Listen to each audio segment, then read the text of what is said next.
বাদরিয়ার BDO অফিসে নির্বাচনী আধিকারিকদের হেনস্থা আর ইতিমধ্যে সেই ভিডিও ভাইরাল হয়েছে। দেখতে পাচ্ছেন সেই ভিডিও।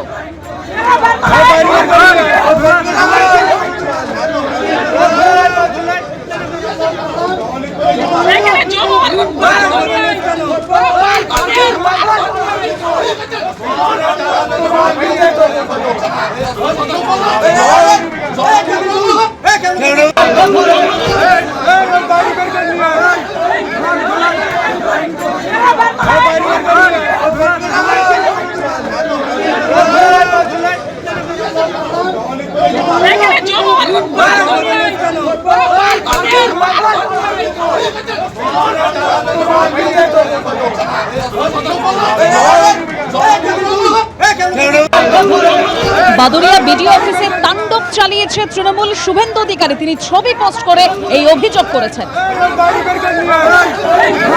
ইতিমধ্যে এই ঘটনায় উত্তর চব্বিশ পরগনার জেলা নির্বাচনী আধিকারিকের কাছে রিপোর্ট তলব করেছে মুখ্য নির্বাচনী আধিকারিকের দপ্তর।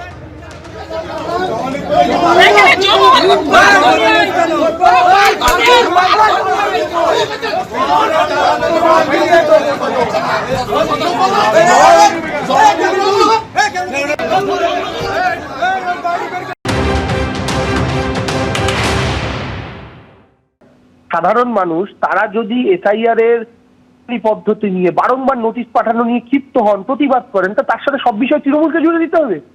মুর্শিদাবাদে তৃণমূলকে জুড়ে দিতে হবে, বাদুরিয়াতে তৃণমূলকে জুড়ে দিতে হবে, আর 5টা জায়গায় হলে তৃণমূলকে জুড়ে দিতে হবে, হিন্দু এলাকা হলে তৃণমূলকে জুড়ে দিতে হবে, মুসলমান এলাকা হলে তৃণমূলকে জুড়ে দিতে হবে, বাঙালি এলাকা হলে তৃণমূলকে জুড়তে হবে, অবাঙালি এলাকা হলে তৃণমূলকে জুড়তে হবে। এটা তো হতে পারে না।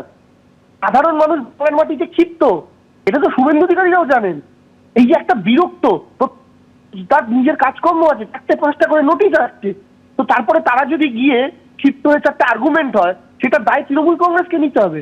অবশ্যই প্রশাসনের একটা দায় রয়েছে, প্রশাসনের সেই জায়গাগুলো সুরক্ষার দায়িত্ব রয়েছে, সেই নিয়ে অবশ্যই কথা বলা যেতে পারে। প্রশাসন অ্যাক্টিভ আছে বলেই বাংলার প্রত্যেকটা ব্লকে, প্রত্যেকটা পাড়ায় যেভাবে মানুষ ক্ষিপ্ত, তাহলে বাংলার 80,000 বুথেই এই ঘটনা ঘটতে পারত, কিন্তু সেটা ঘটছে না। হয়তো 4-5টা ঘটনা এখন অব্দি সামনে এসেছে, সেটা প্রশাসন অ্যাক্টিভ বলেই। যে ভিডিও ভাইরাল হয়েছে আপনারা দেখতে পাচ্ছেন, একেবারে বাদুরিয়া বিডিও অফিসে নির্বাচনী আধিকারিকদের হেনস্থা করা হয়েছে এবং বিজেপির অভিযোগ যে এই ঘটনার পেছনে তৃণমূল রয়েছে। আর এই ঘটনায় ইতিমধ্যে উত্তর চব্বিশ পরগনা জেলা নির্বাচনী আধিকারিকের কাছে রিপোর্ট তলব করেছে মুখ্য নির্বাচনী আধিকারিকের দপ্তর। মুখ্য নির্বাচনী আধিকারিক মনোজ কুমার আগরওয়াল কি বলেছেন শোনাবো। বাদুরিয়া নিয়ে কোনো রিপোর্ট চেয়েছেন? বাদুরিয়া নিয়ে রিপোর্ট চেয়েছি আমি। রিপোর্ট দেওয়া হয়েছে স্যার? হ্যাঁ চেয়েছি। বাদুরিয়া নিয়ে কোনো রিপোর্ট চেয়েছেন? বাদুরিয়া নিয়ে রিপোর্ট চেয়েছি আমি। রিপোর্ট দেওয়া হয়েছে স্যার? হ্যাঁ চেয়েছি।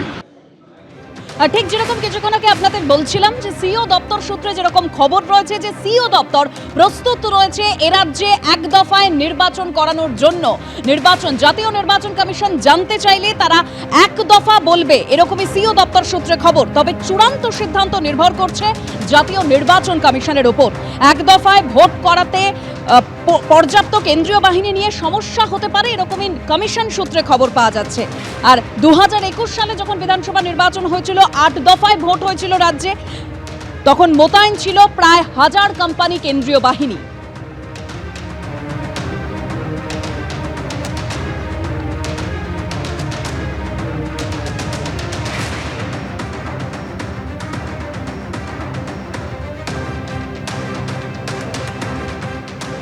এক দফায় হবে না 5 দফায় হবে আমরা জানি না। এখনো পর্যন্ত আমাদের কাছে সরকারি কোনো কমিউনিকেশন বা ইলেকশন কমিশনের কোনো কমিউনিকেশন আসেনি। যত দফাতেই হোক ভারতীয় জনতা পার্টি তৈরি আছে, কিন্তু আমাদের দাবি হচ্ছে প্রত্যেকটি বুথে, বুথ প্রেমিসেসের মধ্যে এবং বাইরে পর্যাপ্ত পরিমাণ কেন্দ্রীয় বাহিনী, এবং কেন্দ্রীয় বাহিনী যদি কম হয় তাহলে অন্য রাজ্যের পুলিশ যেন থাকে। পশ্চিমবঙ্গ পুলিশের উপর ভরসা করে এখানে ভোট করানো যাবে না। রাজ্যের যিনি এখন চিফ মিনিস্টার আছেন, আমি যদি ভুল না বলি, তিনি বারবার সওয়াল করেছিলেন এক দফা ভোটের জন্য। এক দফা ভোটের আমি পক্ষে, তবে সাথে সাথে এই কথা বলি, উপযুক্ত পরিকাঠামোর দরকার লাগবে। নাহলে সকাল 7টা থেকে ভোটার লাইন হবে, এক দফা ঘোষণা করে দিয়ে বেলা 10টা ইভিএম মেশিন পৌঁছাচ্ছে, ও কাজ না হয়। পর্যাপ্ত পরিমাণে ফোর্সও দিতে হবে, সেই ফোর্সের কি অ্যারেঞ্জমেন্ট করতে পারবে? শুধু এক দফা যতটা বলতে সহজ, ততটাই কিন্তু করতে কঠিন হবে। তবে আমি চাই স্বল্প দিনের মধ্যে ভোট হয়ে যাক। খুন খারাপি, হিংসা, মারামারি দেখবেন যাবে শর্ট টাইমের মধ্যে হবে। আমি হিংসা মারামারির পক্ষে নয়, কিন্তু অনেক কমবে। এবিপি আনন্দ, এগিয়ে থাকে, এগিয়ে রাখে।